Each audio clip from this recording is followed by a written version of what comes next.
Kita akan masuk di bab pertama dalam buku kita ini. Disebutkan oleh Imam Nawawi rahimahullah, bab ikhlas dan menghadirkan niat dalam segala perbuatan, perkataan, dan keadaan, baik yang tampak maupun yang tersembunyi. Saya rincikan dulu. Ikhlas adalah ketulusan. Kalau bahasa Indonesia tulus, ya. Tulus artinya sesuatu yang murni, tidak ditimpahkan dengan sesuatu yang lain. Itu kurang lebih definisi daripada ikhlas atau makna tulus dalam bahasa kita.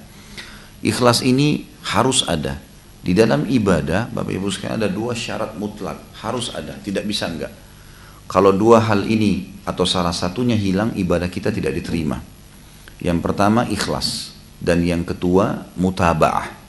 Mutaba'ah itu artinya mengikuti.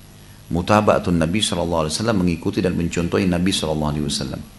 Jadi ikhlas salat syarat mutlak, nggak bisa enggak. Di dalam sebuah hadis riwayat Imam Abu Daud berbunyi, Inna Allah la yakbalu amalan illa ma kana khalisan liwajhi. Allah tidak akan menerima amal kecuali itu ikhlas karenanya. Jadi nggak bisa kalau nggak ikhlas. Baik, untuk lebih memahami ikhlas, kita datangkan dua lawannya, rivalnya ikhlas, riya dan ujub. Jadi kalau Bapak Ibu nulis, ikhlas itu ada dua lawannya, dibuat garis dua, ada riya dan ada ujub. Apa itu riya? Riya itu menghiasi ibadah, memperindah ibadah karena makhluk, karena seseorang. Misal Bapak Ibu sholat diperindah karena di sebelah ada mertua, ada atasan, ada partner bisnis, ada siapa saja.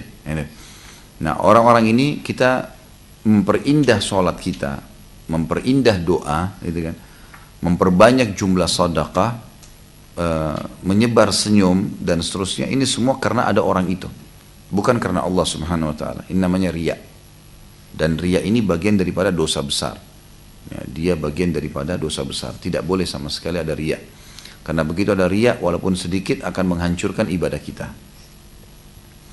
Riya ini akan digunakan senjata oleh syaitan di setiap ibadah kita, Bapak Ibu sekalian. Jadi setiap ibadah pasti terlintas riya. Jadi dia selalu bisikin, misalnya lagi sholat, ada orang di dekat kita, tuh orang lagi liatin kamu, tuh lagi begini, tuh lagi begitu. Pokoknya dibuat sama dia supaya kita memperindah karena manusia itu. Ya. Itu namanya riya. Ya. Nah, perbuatan riya ini haram dalam agama, tidak dibolehkan sama sekali. Dan ini akan menghancurkan ibadah. Kata Nabi SAW, al-yasiru minar riya syirkun. Sedikit saja riya sudah bisa syirik kepada Allah.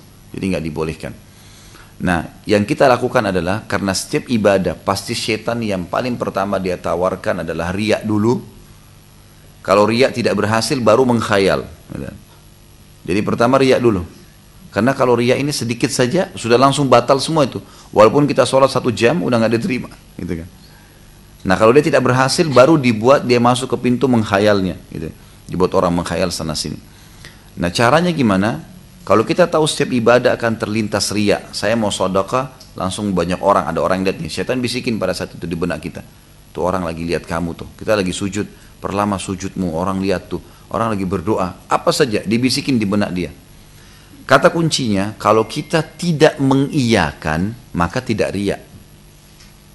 Seperti kalau kita lagi naik mobil di lampu merah, kemudian ada orang yang nawarin produk. Selama kita nggak buka jendelanya, tidak interaksi, dia ngomong apapun, ya sudah, ya, nggak ada pengaruhnya. Seperti itulah. Jadi syaitan cuma nawarin. Masalah kita iyakan atau tidak. Sama dengan kalau kita lagi lewat, kemudian syaitan tawarin untuk berzina. Maka dia nawarin kita selama masih ada sesuatu yang dia bisa goda untuk itu. Tapi kalau kita nggak iyakan, sudahlah, a'udzubillahi minasyaitonir rajim, saya enggak ini, kita tetap jalan dan kita sudah melewatin ya objek tadi, maka secara otomatis ya kita akan aman. Seperti itulah. Jadi Bapak Ibu harus tahu riya selalu ada, selalu ditawarkan oleh syaitan di awal ibadah kita, tapi kita mengiyakan atau tidak, kan itu. Dan riya tadi definisinya memperindah ibadah karena makhluk. Kalau ini Bapak Ibu bisa tepis, ikhlas akan mulai lebih kental. Karena ikhlas tadi dua lawannya ya, riya. Yang kedua ujub. Ujub ini membangga-banggakan ibadah yang pernah dibuat. Misal lagi ngobrol sama teman, baru pulang haji. Oh kamu sudah haji ya? Udah berapa kali kamu haji? Saya udah 10 kali. Misal contoh. Nggak ada yang nanya, nggak ada yang perlu apa-apa, terus dia iseng.